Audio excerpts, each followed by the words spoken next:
A single gold bar can be worth more than a luxury car, but before it shines, its journey begins behind locked gates, with dusty rock, broken jewelry, and electronic waste.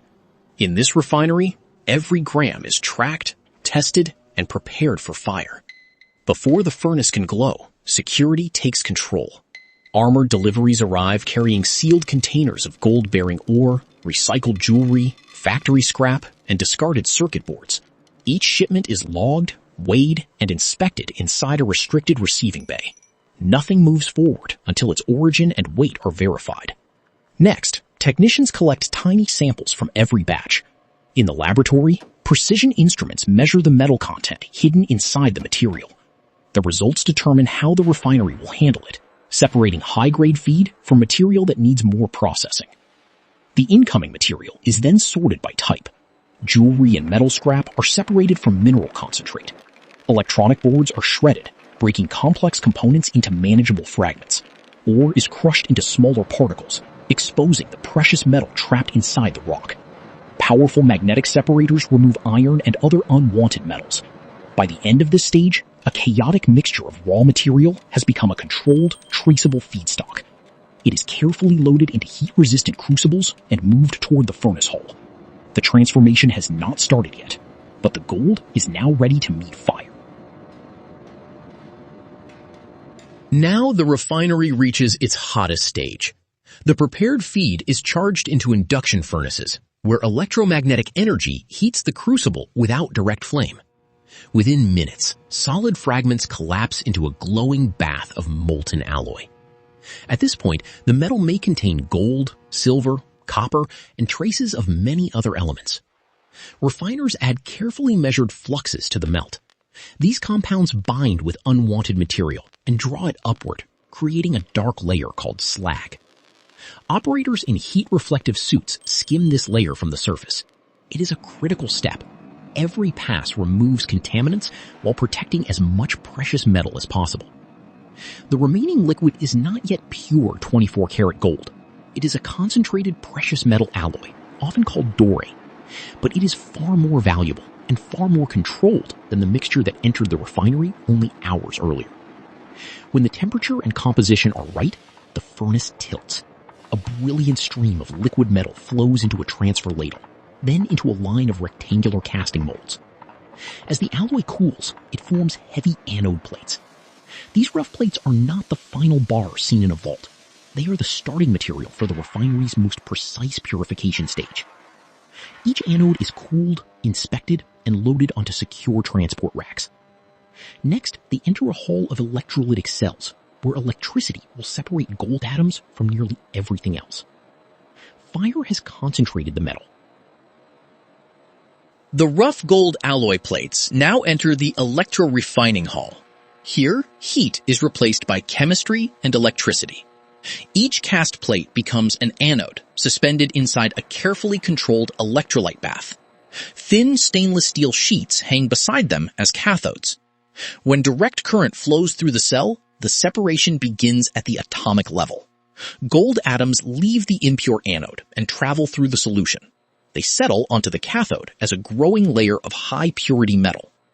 Copper and other base metals behave differently in the electrolyte, while some valuable elements fall to the bottom as dense anode slime. Nothing is wasted. That residue can later yield silver, platinum group metals, and other recoverable materials. The process takes time.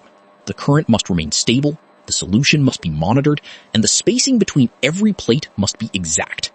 A small error can affect purity, efficiency, or the shape of the deposit. Inside these quiet tanks, however, the refinery is doing its most important work.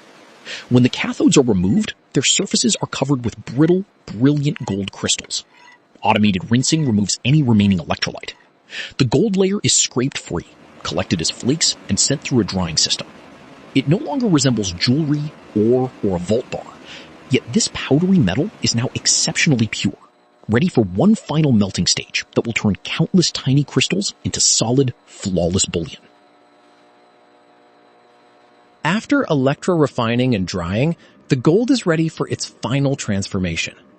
The flakes collected from the cathodes are already extremely pure, but they are still loose material.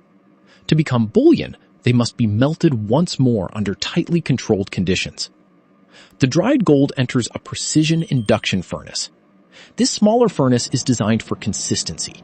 Temperature is monitored continuously because even a slight variation can affect the flow of the metal and the finish of the bar. Nearby, graphite molds are preheated. Warming the molds prevents sudden thermal shock and helps the molten gold fill every corner evenly. Then comes the moment that defines the entire process. The furnace tilts and pure liquid gold streams into the molds.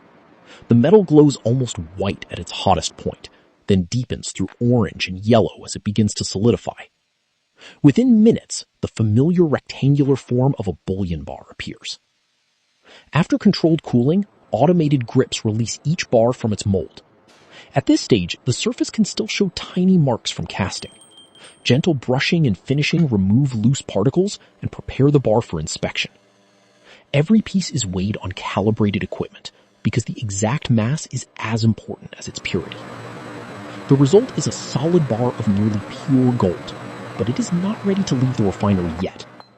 Before it can receive an official mark or enter a vault, every bar must pass a final series of exacting tests. A gold bar is only as valuable as the proof behind it. After casting, each bar enters the assay department, where the refinery verifies composition, weight, internal quality, and surface condition. This stage makes sure that every bar is exactly what it claims to be. A tiny sample is removed for laboratory analysis. Fire assay techniques and advanced spectrometers measure gold content with extraordinary precision. The refinery must verify exact fineness, not simply confirm that the metal looks right. The bar is also checked for hidden defects. Ultrasonic equipment scans beneath the surface for cracks, cavities, or irregularities that cannot be seen by eye. Precision scales confirm the weight. Automated cameras inspect edges, corners, and reflective surfaces under controlled light. Only after passing these tests is the bar marked. A laser applies identifying details and certification information, creating a permanent record without damaging the metal. The bar then receives its final polish, giving it the deep, mirror-like glow of refined bullion. For smaller investment bars, automated equipment places the finished product inside tamper-evident protective packaging. The sealed package preserves the metal and adds security during handling. The bar is now certified, protected, and ready for its journey, from the refinery floor to a secure vault or global market. The transformation is complete. What arrived as ore, scrap, and broken electronics has become certified bullion, dense, pure, and ready to enter the global gold market. But inside a precious metals refinery, production does not end when the bar is cast. Every finished piece must still be protected, recorded, and transferred under strict security. Sealed packages move through controlled corridors into the vault area. Automated systems stack them in secure drawers, while auditors verify each item against the refinery's records. The goal is complete traceability. From the first incoming container to the final sealed bar, the refinery must know where every gram has been. Some bars remain in long-term vaulted storage. Others are prepared for shipment to banks, bullion dealers, manufacturers, or institutional investors. Locked transport cases are loaded into armored vehicles at secure docks, beginning the next stage of the gold's journey beyond the factory walls. A finished bar may look simple, a small rectangle of glowing metal, yet behind it stands an extraordinary chain of science, engineering, security, and human precision. Crushing, melting, electrolysis, casting, testing, and safeguarding all come together in one object built to last for generations. That is how raw gold becomes bullion. Not by a single machine, but through a process where every gram is measured, every step is controlled, and every bar earns its place in the vault.